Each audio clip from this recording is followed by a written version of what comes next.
15 ans à fuir le monde. Puis, une nuit, une femme est entrée dans ma vie, apportant avec elle non pas l'amour, mais la guerre.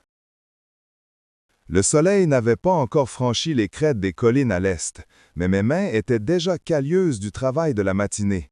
C'est comme ça depuis 15 ans. Le soleil et moi, on a une sorte de compétition silencieuse pour voir qui se lève le premier. La plupart du temps, je gagne.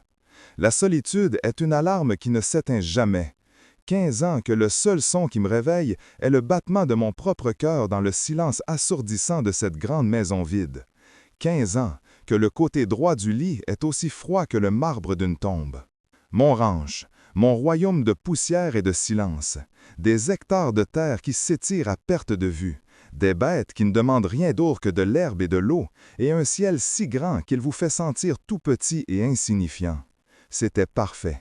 C'était mon sanctuaire, ma prison volontaire. Chaque clôture que j'ai réparée, chaque veau que j'ai mis au monde de mes propres mains, c'était une pierre de plus ajoutée au mur que j'avais bâti autour de mon cœur après la mort d'Élise. Elle était le rire de cette maison, la couleur dans ce paysage monochrome. Quand elle est partie, elle a tout emporté, ne me laissant que le travail comme seule anesthésie. Ce matin-là, comme tous les autres, je me suis préparé un café noir, amer comme mes souvenirs. J'étais en train de regarder mes bêtes paître paisiblement quand mon téléphone a vibré sur le comptoir en bois usé. Un seul nom pouvait s'afficher à cette heure, Claire, ma sœur, la seule personne qui s'obstinait encore à essayer de percer ma forteresse. « Quoi? » ai-je grogné en guise de bonjour. « Arthur, quelle charmante façon de saluer ta sœur adorée! » Sa voix était faussement enjouée. Je pouvais sentir le sous-entendu à des kilomètres. Je n'ai pas le temps pour ça, Claire. J'ai une clôture à vérifier près du ruisseau sud. Tu dis toujours ça. Le travail, le travail. Arthur, ça fait 15 ans. Tu as 45 ans. Tu ne peux pas continuer à vivre comme un ermite. Il te faut quelqu'un. Je me suis frotté les tempes. La même conversation, encore et encore. La seule personne dont j'avais besoin est partie, tu le sais bien. Maintenant, si tu veux bien m'excuser. Non, attends, son ton est devenu plus pressant. J'ai fait quelque chose, pour ton bien. Un frisson désagréable a parcouru mon échine. Les bonnes intentions de Claire avaient la fâcheuse tendance à se transformer en catastrophe. « Qu'est-ce que tu as fait ?» ai-je demandé, ma voix dure comme la pierre. « Je t'ai inscrit sur un site, une agence en fait, très sérieuse, internationale, pour les gens qui cherchent une relation stable, tu sais, des valeurs traditionnelles. » J'ai éclaté d'un rire sans joie. « Une agence matrimoniale? Tu te fiches de moi? Annule ça, immédiatement. » C'est trop tard, Arthur. Ils ont trouvé quelqu'un, un profil parfait pour toi. Elle est en route. Le monde s'est arrêté de tourner. Le moque de café a failli me glisser des mains. Elle est... Quoi? Écoute, je sais que t'es en colère, mais donne-lui une chance. Son nom est Léna. Elle est... J'ai raccroché. J'ai balancé le téléphone sur le canapé et je suis sorti, claquant la porte derrière moi. Le vent frais du matin n'a rien fait pour calmer la fournaise dans ma tête. Une blague. C'était forcément une mauvaise blague. Personne ne viendrait ici, au milieu de nulle part, surtout pas une femme d'une agence internationale. L'idée était si absurde que j'ai fini par me calmer. Claire avait dû paniquer et inventer la fin de l'histoire pour me choquer. Ça avait marché. J'ai passé la journée à travailler comme un forcené, essayant d'expulser la colère et l'anxiété de mon corps par la sueur et l'effort. J'ai réparé cette clôture, vérifié le bétail, rentré le foin. Le soir tombait, teintant le ciel de pourpre et d'orange. La fatigue commençait à peser lourdement sur mes épaules. J'avais presque oublié la conversation délirante du matin. C'est là que je l'ai vue. Un nuage de poussière sur mon chemin d'accès. Ce n'était pas mon vieux pick-up, c'était une tache jaune canari qui se déplaçait lentement, cahotant sur la piste de terre. Un taxi, un putain de taxi s'arrêtait devant ma maison. Mon cœur s'est mis à battre à grands coups dans ma poitrine. Non, ce n'était pas possible. La portière arrière s'est ouverte et une femme en est sortie. Elle était l'antithèse de cet endroit. Un manteau de ville beige, une jupe qui s'arrêtait au-dessus du genou et, je le jure, des talons aiguilles qui s'enfonçaient pathétiquement dans la terre moble. Elle tenait une valise à roulettes d'une main et un sac à main de l'autre. Elle a levé les yeux vers ma maison, vers moi qui me tenais sur le perron comme une statue de sel, et son visage a trahi un mélange de fatigue, d'appréhension et d'une lueur d'espoir qui m'a fondu le cœur. Le taxi a fait une manœuvre maladroite et est reparti en trombe, l'abandonnant dans le crépuscule grandissant. Nous étions seuls. Elle s'est avancée, tirant sa valise qui butait sur chaque caillou. Arrivée à quelques mètres, elle s'est arrêtée. « Monsieur Dubois? Arthur Dubois? » Sa voix était douce, avec un accent d'Europe de l'Est que je ne pouvais pas identifier. Je n'ai pas bougé, je n'ai pas répondu, j'étais pétrifié. Elle a sorti un papier de son sac, une lettre imprimée. L'agence. Ils ont dit « Vous m'attendez, je suis Léna, votre future épouse ». Chaque mot était un coup de poignard. Ce n'était pas une blague, c'était un cauchemar. C'est une erreur, ai-je réussi à articuler, ma voix rauque. Il y a une erreur, vous devez repartir. La panique a traversé son regard. Repartir? Mais où? Le taxi est parti, l'agence a tout payé. Regardez, elle m'a tendu le papier. Mon nom, mon adresse et une photo de moi que Claire avait dû prendre à mon insu il y a des années. La rage a surmonté le choc. J'ai sorti mon téléphone et composé le numéro de ma sœur. Elle a décroché à la première sonnerie. « Claire, qu'est-ce que c'est que ce délire? Elle est là! » Oh mon Dieu, déjà! Arthur, s'il te plaît, sois gentil avec elle. C'est une femme bien, elle a traversé beaucoup de choses. Je me fiche de ce qu'elle a traversé, je veux qu'elle parte d'ici. Tu ne peux pas la laisser dehors, il va faire nuit et la météo annonce un orage terrible ce soir, le premier de la saison. Fais-la rentrer, par pitié, juste pour cette nuit, on trouvera une solution demain, promis. Avant que je puisse protester, elle avait raccroché. Un grondement lointain dans le ciel a confirmé ses dires. Un éclair a zébré l'horizon. Léna a sursauté, serrant son sac contre elle. Ses yeux, grands et suppliants, étaient fixés sur moi. Elle avait l'air si perdue, si fragile. J'ai poussé un jurant qui a fait s'envoler quelques oiseaux. Contre mon gré, contre chaque fibre de mon être qui hurlait à la profanation, j'ai reculé et tenu la porte ouverte. Entrez, juste pour cette nuit. L'intérieur de la maison, avec son odeur de bois froid et de souvenirs, a semblé l'avaler. Le silence entre nous était si lourd qu'on aurait pu le couper au couteau. Je lui ai montré la chambre d'amis, une pièce que je n'avais pas ouverte depuis 15 ans. La poussière dansait dans le faisceau de la lumière du couloir. « Vous dormez, non? Demain, à la première heure, je vous conduis à la ville. » Elle a hoché la tête, sans un mot. Je l'ai laissée là, et je suis retourné dans la cuisine, me servant un verre de whisky. L'orage a éclaté avec une violence inouïe. Des trombes d'eau s'abattaient sur le toit en tôle. Le vent hurlait comme une âme en peine. Et soudain, avec un grésillement sinistre, les lumières ont clignoté une fois, 2 fois, puis se sont éteintes. Plongé dans le noir, parfait, la soirée ne pouvait pas être pire. J'ai trouvé une vieille lampe à pétrole, l'ai allumée, et sa lumière tremblotante a jeté des ombres dansantes sur les murs. Je devais vérifier si elle allait bien. Je me suis dirigé vers sa chambre, la porte était entr'ouverte. Je m'apprêtais à frapper quand un bruit étouffant a attiré mon attention. Ce n'était pas un sanglot, c'était un son plus étrange, un effort, presque un grognement de douleur. Poussé par une curiosité que je ne m'expliquais pas, j'ai regardé par la fente de la porte. Elle était à genoux devant sa valise ouverte, éclairée par la lumière de son propre téléphone. Elle me tournait le dos, elle cherchait quelque chose frénétiquement. J'ai d'abord cru qu'elle cherchait une lampe de poche, mais ce qu'elle a sorti de la valise m'a glacé le sang. Ce n'était pas une robe de nuit ou une trousse de toilette. C'était une trousse médicale professionnelle, pleine de bandages, de compresses et de fioles. Elle a relevé la manche de son chemisier, et à la faible lumière, j'ai vu ce qu'elle essayait de cacher.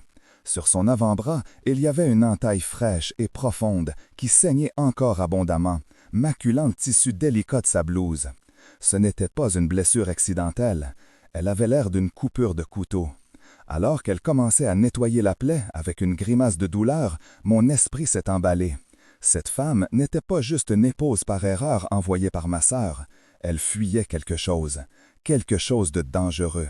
Et je venais de la faire entrer chez moi, au milieu d'un orage qui nous coupait du reste du monde. Qui était-elle, bon sang? Et qu'est-ce qu'elle avait amené avec elle dans ma solitude? Mon sang s'est glacé. Je suis resté immobile, caché dans l'ombre du couloir, l'esprit tourbillonnant. Une femme envoyée par une agence matrimoniale ne débarque pas avec une blessure fraîche au couteau et une trousse médicale de combat. Chaque instinct de survie que 15 ans de solitude avait aiguisé hurlait en moi. Danger, mensonge. Je l'ai observée fascinée et terrifiée. Ses mains, bien que tremblantes, étaient expertes. Elle a désinfecté la plaie avec une application méthodique, sans un gémissement, juste une respiration saccadée et une mâchoire serrée. Elle n'en était clairement pas à sa première blessure. Qui était-elle? Une infirmière? Un médecin? Ou quelqu'un habitué à la violence? J'ai fait craquer le plancher exprès, un son sec et délibéré qui a brisé le silence de la pièce. Elle a sursauté violemment, comme un animal traqué. Elle a tenté de dissimuler son bras, de refermer la trousse, mais il était trop tard. Ses yeux se sont posés sur moi, dilatés par la peur. La lueur de la lampe à pétrole que je tenais projetait mon ombre massive et menaçante sur le mur derrière elle. « C'est quoi ça ?» Ma voix était un grondement sourd. Je n'ai pas bougé de l'embrasure de la porte, lui barrant la seule sortie. « Ce n'est rien, a-t-elle murmuré, la voix tremblante. Un accident, en cuisine, avant de partir. » J'ai eu un rire bref et sans joie. Un accident de cuisine? C'est une entaille nette, profonde. Ça ressemble plus à une altercation qu'à une carotte qui a mal tourné. Je me suis avancé dans la pièce. Elle a reculé instinctivement, jusqu'à ce que son dos heurte le mur. Elle était piégée. Je ne veux pas de problème, monsieur Dubois, je vous jure. Vous êtes un problème, Léna, ou quel que soit votre vrai nom. Vous débarquez chez moi, au milieu de nulle part, avec une histoire qui ne tient pas debout et une blessure qui pourrait vous faire arrêter pour fausse déclaration. Alors vous allez me dire la vérité, maintenant. Je me suis accroupi pour examiner la trousse médicale. Professionnelle, chère, des articles qu'on ne trouve pas dans la pharmacie du coin. Pendant ce temps, elle avait du mal à faire son propre bandage, d'une seule main. Le coton qu'elle appliquait se gorgeait de sang. Un soupir de frustration m'a échappé. Contre toute raison, contre mon jugement qui criait au loup, la partie de moi qui savait soigner un veau blessé ou se suturer une plaie ne pouvait pas supporter de voir ce travail bâclé. « Laissez-moi faire » ai-je grogné, « vous allez vous infecter. » Elle a hésité, la méfiance se lisant sur son visage. « Je ne veux pas vous faire de mal » ai-je dit, plus doucement que je n'aurais voulu. « Mais après ça, vous me direz tout. » Elle a fini par acquiescer, tendant son bras avec réticence. Je me suis agenouillé devant elle. Nos positions étaient étranges. J'étais l'homme imposant, le geôlier en quelque sorte, et pourtant j'étais à ses pieds, soignant sa blessure. La lampe, posée sur le sol, jetait une lumière intime et chaude sur nous deux, créant une bulle de tranquillité au milieu de l'orage qui faisait rage dehors. Ses doigts étaient fins et froids. Sa peau était douce sous mes mains rugueuses de fermier. J'ai nettoyé la plaie avec une efficacité silencieuse, appliqué une pommade antiseptique et enroulé un bandage propre et serré. Pendant tout ce temps, je pouvais sentir son regard sur moi. Je n'ai pas levé les yeux. Le contact de sa peau était déjà trop déstabilisant. C'était la première fois en 15 ans que je touchais une femme autrement que pour serrer une main poliment. Quand j'ai eu terminé, j'ai relevé la tête. Nos visages n'étaient qu'à quelques centimètres l'un de l'autre. Je pouvais voir le reflet de la flamme dans ses pupilles sombres. La peur avait été remplacée par autre chose. De la fatigue, de la résignation et une tristesse si profonde qu'elle m'a touché malgré moi. « Qui vous a fait ça ?» ai-je demandé, ma voix à peine plus qu'un murmure. Elle a secoué la tête. « Ça n'a pas d'importance. C'est le passé. Je suis venu ici pour l'oublier, pour commencer une nouvelle vie. » Une nouvelle vie basée sur un mensonge? L'agence, ma sœur, elle croit que vous êtes une simple femme cherchant un mari. Je cherche à survivre, monsieur Dubois. N'est-ce pas ce que nous faisons tous? Cette réponse m'a décontenancé. J'ai reculé, rompant le contact. Le froid de la pièce s'est de nouveau insinué entre nous. Vous restez ici cette nuit parce que je n'ai pas le choix, mais ne croyez pas que je vous fais confiance. Je suis sorti de la chambre, la laissant seule dans le noir avec sa blessure et ses secrets. Je suis retourné dans le salon, mais le sommeil était impossible. Mon esprit était une ruche en pleine effervescence. Chaque scénario était plus sombre que le précédent. Était-elle une criminelle en fuite? Une victime d'abus? Une espionne? L'idée était ridicule, mais dans le silence de la nuit, brisé seulement par les hurlants du vent, tout semblait possible. J'ai attendu. 1 heure, 2 heures. Le silence dans sa chambre était total. Je devais savoir. Je devais trouver quelque chose, n'importe quoi, qui puisse me donner un début de réponse. À pas de loup, je suis retourné vers sa chambre. La porte était restée entr'ouverte. J'ai tendu l'oreille. Rien, à part une respiration lente et régulière. Elle dormait ou faisait semblant. J'ai poussé la porte doucement. La lumière de la lune, filtrant à travers une éclaircie, baignait la pièce d'une lueur argentée. Elle était allongée sur le lit, sur le dos, entièrement habillée. Sa valise était posée près du lit. C'était ma seule chance. J'ai traversé la pièce en retenant mon souffle. Chaque craquement du plancher était une détonation dans le silence. Arrivé à la valise, je me suis agenouillé. La fermeture éclair a glissé sans un bruit. À l'intérieur, des vêtements pliés avec soin. Des choses simples, anonymes. Rien de personnel, pas de photos, pas de lettres. C'était le bagage de quelqu'un qui voulait pouvoir disparaître sans laisser de traces. J'ai tâté le fond de la valise. Mes doigts ont rencontré une couture qui semblait plus rigide que les autres. Une double paroi. J'ai cherché une ouverture et j'ai trouvé une petite languette cachée sous la doublure. Je l'ai tirée. Un compartiment secret s'est révélé. Mon cœur battait la chamade. À l'intérieur, il y avait deux choses. Une liasse de billets de banque, des grosses coupures, beaucoup d'argent et un passeport. Ce n'était pas le passeport avec lequel elle avait dû voyager, celui qui portait le nom de Lena. C'était un autre. C'était un autre. Je l'ai pris. Mes mains tremblaient légèrement. Je l'ai ouvert. La photo était bien la sienne, mais elle y avait l'air plus jeune, plus dure. Le nom, par contre, n'était pas Lena. C'était Natalia Volkova. Et sous la nationalité, il n'y avait pas le nom d'un pays paisible d'Europe de l'Est. Il y avait marqué « Fédération de Russie ». Je suis resté figé, le passeport à la main. Tout prenait un sens plus sinistre. L'argent, la blessure, la trousse médicale, les mensonges. Soudainement, un bruit m'a fait sursauter. Un léger grattement derrière moi. Ce n'était pas elle. Le son venait de l'extérieur. Je me suis tourné vers la fenêtre. L'orage se calmait, mais la pluie tombait toujours à verse. Et dans la lueur intermittente des derniers éclairs lointains, j'ai vu quelque chose. Deux points lumineux au bout de mon chemin d'accès. Les phares d'une voiture. Une grosse voiture noire, un SUV, qui avançait lentement, sans bruit. Tout feu éteint à l'exception de ses veilleuses. Le véhicule s'est arrêté juste avant l'entrée de ma propriété, comme s'il observait. Une sueur froide a perlé sur mon front. Ce n'était pas un voisin. Personne s'aventurait ici la nuit, et encore moins par un temps pareil. Ils étaient là pour elle. Ils l'avaient retrouvée, et j'étais piégé avec elle.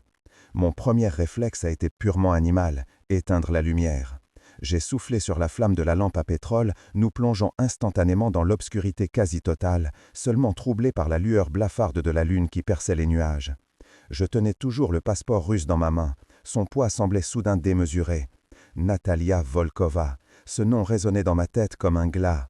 Je me suis précipité à la fenêtre du salon, celle qui offrait la meilleure vue sur le chemin d'accès. Le SUV noir était toujours là, immobile, comme une bête tapie dans l'ombre. Un prédateur. Les veilleuses étaient si faibles qu'on aurait pu les confondre avec les yeux d'un coyote. Mais je savais ce que c'était. Il l'avait suivi. Et le mot « il » dans ce contexte me donnait des sueurs froides. Ma solitude n'était plus un refuge, c'était un piège. Nous étions à kilomètres de la ville la plus proche, sans électricité et probablement sans réseau téléphonique à cause de l'orage. Nous étions seuls, complètement seuls. Une main s'est posée sur mon épaule. J'ai failli hurler. Je me suis retourné d'un bond, le cœur prêt à exploser. C'était elle, Lena, ou plutôt Natalia. Elle se tenait derrière moi, silencieuse comme une ombre. Comment avait-elle pu se déplacer sans faire le moindre bruit ? Dans le noir, son visage était une esquisse de craie, ses yeux deux puits sombres. Elle n'avait pas l'air surprise, elle avait l'air résignée. « Ils sont là, n'est-ce pas ?» Sa voix était un souffle. J'ai hoché la tête, incapable de parler. Je lui ai tendu le passeport. Elle l'a pris sans un regard pour le glisser dans sa poche. « Qui sont-ils » ai-je demandé, ma voix dure, accusatrice. « La police ? La mafia ?» Elle a eu un petit sourire triste. Pire. Cette simple réponse a fait descendre la température de la pièce de plusieurs degrés. « Combien de temps ?» a-t-elle demandé, se tournant vers la fenêtre. Son calme était terrifiant. C'était le calme de quelqu'un qui avait déjà regardé la mort en face. « Je ne sais pas. Ils sont arrivés il y a quelques minutes. Ils observent. »« Ils attendent le lever du jour, » a-t-elle affirmé. « C'est leur méthode. Ils aiment avoir l'avantage de la lumière. Ça leur donne le temps de cerner les lieux, de planifier. » Sa connaissance de leur tactique était effrayante. Elle parlait d'eux comme je parlerais d'un troupeau de vaches. « On doit appeler la police, » ai-je dit, même si je savais que c'était probablement inutile. J'ai récupéré mon téléphone. Pas de réseau, rien, le sien non plus. Nous étions coupés du monde. « La police ne peut rien pour moi, Arthur, » dit-elle, utilisant mon prénom pour la première fois. Ça sonnait étrangement intime dans cette situation de crise. « S'ils me trouvent, ils me ramèneront. » Et ce qui m'attend là-bas, la mort serait une faveur. Je l'ai regardé, essayant de déchiffrer son visage dans la pénombre. La femme fragile et perdue du perron avait disparu. À sa place se tenait une femme déterminée, dont les yeux brillaient d'une intelligence froide et calculatrice. « Pourquoi ici? Pourquoi moi ?» a-t-elle expliqué. C'était parfait. Un homme seul, isolé, sans attache proche à part une sœur en ville. Un ranch difficile d'accès. L'endroit idéal pour disparaître. L'agence était ma porte de sortie la plus rapide, la plus légale en apparence. Je ne pensais pas qu'il me retrouverait si vite. La colère m'a envahi. Alors vous m'avez utilisé. Vous avez mis ma vie en danger sans même y penser. J'ai pensé à ma survie, a-t-elle rétorqué sans ciller. Si vous aviez été à ma place, n'auriez-vous pas fait la même chose? Je n'ai pas eu le temps de répondre. Dehors, un des phares du SUV a clignoté une fois. Puis deux, un signal. Ils ne sont pas seuls, a-t-elle murmuré. Ils ont des renforts qui contournent la propriété. Ils vont nous encercler. La panique a commencé à m'étreindre. J'étais un fermier. Je savais manier un fusil pour chasser un coyote ou abattre une bête malade, pas pour affronter des tueurs professionnels. « Qu'est-ce qu'on fait ?» ai-je demandé, la haïssant un peu de me voir si vulnérable. Elle a balayé la pièce du regard, son cerveau semblant tourner à plein régime. « Votre maison, des issues, à part la porte d'entrée et celle de derrière. Une trappe dans la cave, elle débouche derrière la grange. C'est un vieil abri anti-tornade. Montre-moi. » Je l'ai guidé à travers la maison obscure jusqu'à la cuisine. J'ai soulevé le lourd tapis qui recouvrait la trappe. L'odeur de terre humide et de renfermé nous a frappés. « Et les armes? Vous avez des armes ?» La question était posée sur un ton si neutre, comme si elle demandait si j'avais du sucre. « Un fusil de chasse, dans le bureau, un calibre 12. Allez le chercher, et toutes les munitions que vous avez. » Pendant que je fouillais dans le noir pour trouver mon fusil et la boîte de cartouches, elle était descendue dans la cave. Quand je suis revenu, elle tenait 2 vieilles lampes tempête à pétrole que je n'avais pas utilisées depuis des années. On ne peut pas risquer d'utiliser des lampes de poche, les faisceaux sont trop directs. Celles-ci donneront assez de lumière pour voir où on met les pieds sans être repérables et de loin. Elle pensait à tout. J'ai commencé à comprendre. Elle n'était pas une victime ordinaire, elle était entraînée. On va sortir par la trappe, a-t-elle planifié. On longera le lit du ruisseau à sécher à l'ouest. Il offre une bonne couverture. Ça nous mènera jusqu'à la crête. De là, on pourra les observer et décider de la suite. C'était un plan. C'était fou, mais c'était un plan. C'était mieux que d'attendre ici comme des moutons à l'abattoir. J'ai chargé le fusil. Le clic métallique a résonné sinistrement dans la cuisine. Je lui ai tendu. « Prenez-le, vous avez l'air de mieux savoir vous en servir que moi. » Elle l'a pris, l'épaula, le geste était fluide, naturel, terrifiant. « Non, a-t-elle dit en me le rendant. Gardez-le, c'est votre maison, vous la connaissez mieux que moi. Vous couvrez nos arrières, je passe devant. » Nous sommes descendus dans la cave. J'ai refermé la trappe au-dessus de nous, nous enfermant dans le noir total et le silence. Le monde extérieur n'existait plus. Seul le son de notre respiration et les battements de mon cœur dans mes oreilles. Elle a allumé les 2 lampes tempête. Leur lueur vacillante éclairait un tunnel de terre battue. « Prêt ?» a-t-elle chuchoté. J'ai hoché la tête, la gorge sèche. Nous avons commencé à avancer dans le tunnel. C'était étroit, bas de plafond. L'air était lourd. À chaque pas, je m'attendais à ce que la trappe de la cuisine s'ouvre dans un fracas, que des hommes en noir se déversent dans la cave. Mais rien. Le tunnel débouchait sur une autre trappe, plus lourde, en bois renforcé de métal. C'était la sortie. Natalia a fait un signe de la main pour que j'éteigne ma lampe.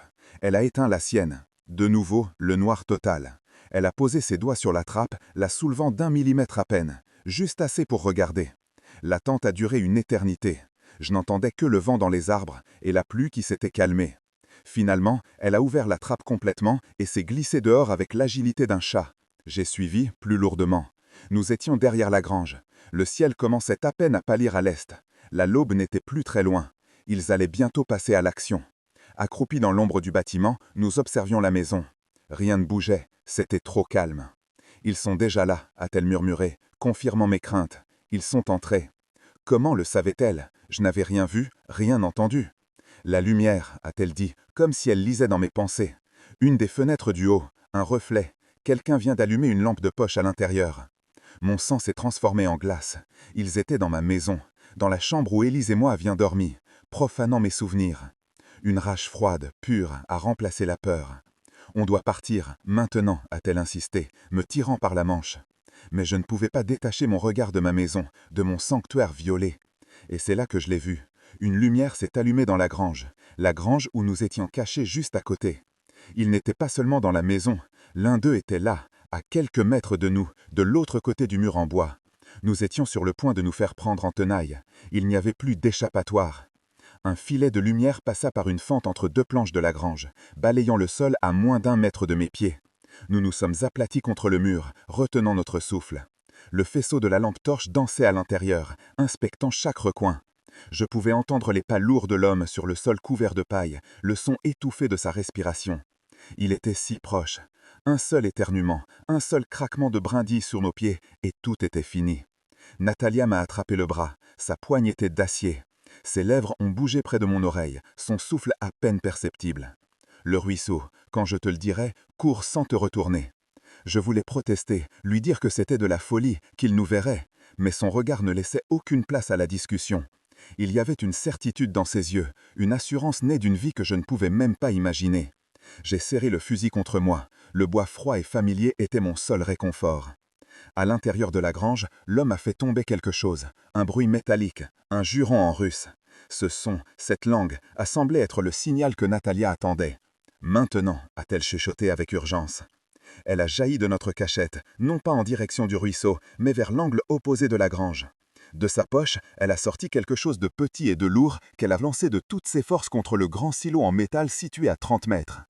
L'impact a fait un clank assourdissant qui a déchiré le silence de l'aube. C'était un son énorme, violent, le genre de bruit qui vous fait sursauter même quand vous vous y attendez. L'homme dans la grange a réagi immédiatement. La porte a été projetée en arrière et il est sorti en courant, son arme de poing levée, se dirigeant vers le silo, vers la diversion. « Arthur, cours !» m'a crié Natalia, qui, elle, avait déjà commencé à piquer un sprint dans la direction opposée, vers le lit du ruisseau. Mon corps a obéi avant mon esprit. J'ai couru comme je n'avais pas couru depuis des années, l'adrénaline pompant dans mes veines. J'ai dévalé la pente abrupte qui menait au ruisseau, glissant dans la boue, m'écorchant les mains sur les rochers.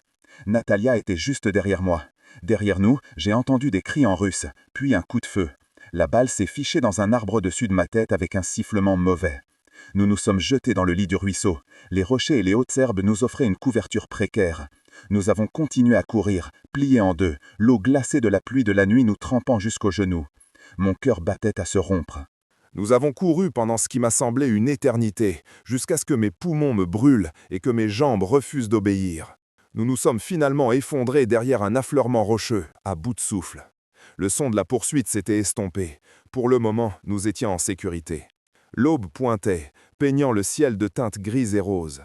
J'ai regardé Natalia. Elle était couverte de boue, son visage était zébré de griffures, mais ses yeux étaient vifs, alertes. Elle n'était pas seulement en train de fuir, elle se battait. « Qui êtes-vous, Natalia, vraiment ?» ai-je haleté. Elle a pris une profonde inspiration. J'étais analyste, pour mon gouvernement. J'ai découvert des choses que je n'aurais pas dû voir. Une corruption qui allait jusqu'au sommet. Ils ont essayé de me faire taire, de m'éliminer. J'ai réussi à m'enfuir avec des preuves. Voilà ce qu'ils cherchent, pas moi, ce que j'ai. Elle a tapoté une petite poche dissimulée dans la doublure de sa veste. Une clé USB. Tout ce chaos, cette violence, pour un minuscule morceau de plastique. On ne peut pas courir éternellement, ai-je dit, reprenant mon souffle. Ils ont des voitures, des hommes, ils vont ratisser toute la région.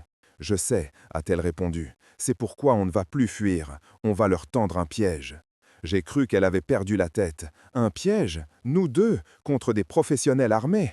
C'est votre terre, Arthur, votre royaume. Vous le connaissez mieux que personne. Chaque rocher, chaque arbre, c'est notre seul avantage. Elle avait raison. Soudain, la peur a commencé à se dissiper, remplacée par une colère froide. Ces hommes avaient violé mon sanctuaire, ils avaient mis le feu à mon monde tranquille. C'était mon ranch, et personne ne vient chasser sur mes terres sans en payer le prix. J'ai commencé à réfléchir, pas comme un fuyard, mais comme un fermier qui connaît son terrain. Il y a le vieux pont de corde au-dessus du canyon, ai-je dit. C'est le seul passage rapide vers la route nord.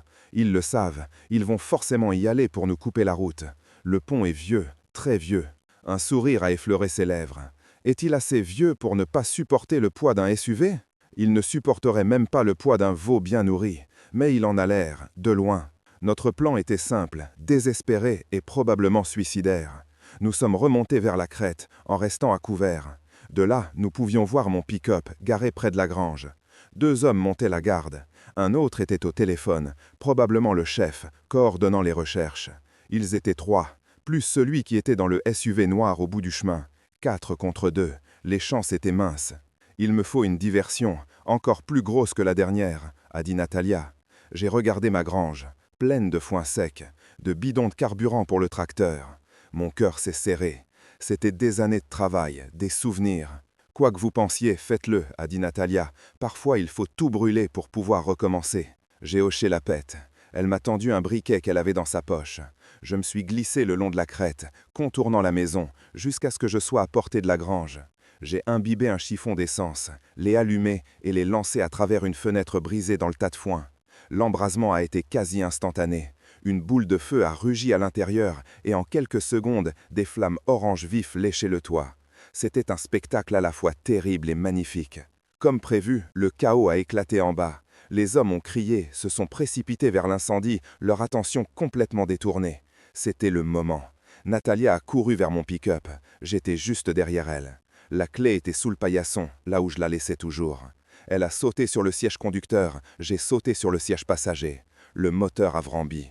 Elle a fait une marche arrière brutale, a fait demi-tour dans un crissement de puleux sur la terre et a foncé sur le chemin d'accès. Des tirs ont éclaté derrière nous. La lunette arrière a volé en éclats. Natalia n'a pas bronché, ses yeux rivés sur la route. Dans le rétroviseur, j'ai vu le SUV noir démarrer en trombe et se lancer à notre poursuite. Le piège était enclenché. La course-poursuite a été terrifiante. Natalia conduisait avec une précision et une audace que je n'aurais jamais cru possible. Elle connaissait les limites du véhicule comme si elle l'avait conduit toute sa vie. Le SUV, plus lourd et moins maniable sur ses pistes de terre, peignait à nous suivre, mais il se rapprochait dangereusement dans les lignes droites. « Le pont est après le prochain virage !» ai-je crié par-dessus le vacarme du moteur. « Accroche-toi !» Elle a pris le virage à une vitesse folle, projetant une gerbe de boue. Le pont de corde était là, se balançant au-dessus du canyon. Il avait l'air si fragile. « Ça ne passera jamais !» ai-je hurlé. « Ça n'a pas besoin de passer, juste d'y arriver !» Elle a accéléré. Nous avons percuté le début du pont. Les planches ont gémi, le pick-up a bondi et a atterri lourdement de l'autre côté. Mais l'élan avait brisé les principaux points d'ancrage de notre côté de la rive. Le pont s'est affaissé, ne tenant plus que par quelques câbles rouillés. Le SUV est arrivé à pleine vitesse. Le chauffeur a vu trop tard l'état du pont. Il a freiné, mais le sol était glissant. Le lourd véhicule a dérapé, a percuté les restes du pont et a basculé dans le vide. Sa chute a semblé durer une éternité avant qu'il ne s'écrasât sur les rochers en contrebas dans une terrible explosion de métal et de flammes. Le silence qui a suivi était assourdissant. Nous sommes restés là, tremblants, regardant la fumée noire s'élever du canyon. C'était fini. Nous avons roulé en silence jusqu'à la ville. L'incendie de ma grange avait dû alerter quelqu'un, car à mi-chemin, nous avons croisé les camions de pompiers et les voitures de police qui montaient vers mon ranch. Natalia s'est garée à la gare routière. Le soleil était maintenant levé, et dans sa lumière crue, nous pouvions voir l'étendue de notre épreuve. Nous étions sales, épuisés, mais vivants. « Je dois partir », a-t-elle dit doucement, « mettre ces preuves en sécurité. »« Où irez-vous » ?»« Je ne sais pas encore. Assez loin. » Elle s'est tournée vers moi. Il n'y avait plus de mensonges ni de secrets entre nous, juste 2 survivants. « Merci Arthur, vous m'avez sauvé la vie. »« Vous aussi », ai-je répondu, et c'était vrai. Elle ne m'avait pas seulement sauvé d'hommes armés, elle m'avait sorti de ma tombe de solitude. Cette nuit, en luttant pour survivre, je m'étais senti plus vivant que durant les 15 dernières années. Elle a hésité, puis s'est penchée et a déposé un baiser sur ma joue. Un contact léger, mais qui a envoyé une décharge électrique dans tout mon corps. Peut-être qu'un jour, quand tout ça sera fini, a-t-elle commencé, avant de secouer la tête. Au revoir, Arthur le rancher. Elle est sortie du pick-up et s'est fondue dans la foule de la gare, sa valise à la main. Je l'ai regardée partir jusqu'à ce qu'elle disparaisse. Je suis resté assis là pendant un long moment, le bruit de l'incendie et des coups de feu résonnant encore dans ma tête. Mon ranch était en partie en cendres, ma maison était un champ de bataille, ma vie tranquille était brisée en 1000 morceaux. Et pourtant, pour la première fois depuis la mort d'Élise, je n'ai pas ressenti de désespoir. J'ai ressenti un commencement. L'épouse par erreur était arrivée, et en une seule nuit, elle avait tout fait basculer.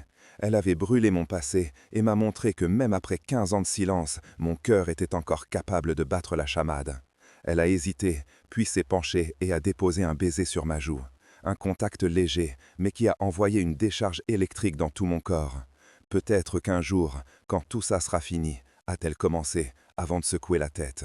Au revoir, Arthur le rancher. Elle est sortie du pick-up et s'est fondue dans la foule de la gare, sa valise à la main. Je les regardais partir jusqu'à ce qu'elles disparaissent. Je suis resté sassé là pendant un long moment, le bruit de l'incendie et des coups de feu résonnant encore dans ma tête. Mon ranch était en partie en cendres, ma maison était un champ de bataille, ma vie tranquille était brisée en 1000 morceaux. Et pourtant, pour la première fois depuis la mort d'Élise, je n'ai pas ressenti de désespoir. J'ai ressenti un commencement. L'épouse par erreur était arrivée, et en une seule nuit, elle avait tout fait basculer. Elle avait brûlé mon passé et m'a montré que même après 15 ans de silence, mon cœur était encore capable de battre la chamade. Je ne savais pas ce que l'avenir me réservait, mais je savais une chose, je n'allais plus jamais gagner ma compétition matinale avec le soleil. Ma solitude avait pris fin.